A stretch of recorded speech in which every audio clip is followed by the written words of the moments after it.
Hi, if your Beyerdynamic headphone slider parts have broken, don't worry and don't be sad. TechQ grandmother has printed a bunch of 3D printed replacement parts.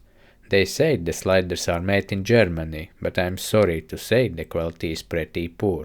If you use slider kits from my grandmother's basement factory, you will never have this problem again. Repairing your Beyerdynamic headphones is super easy. Just print your replacement slider kit and replace the broken ones.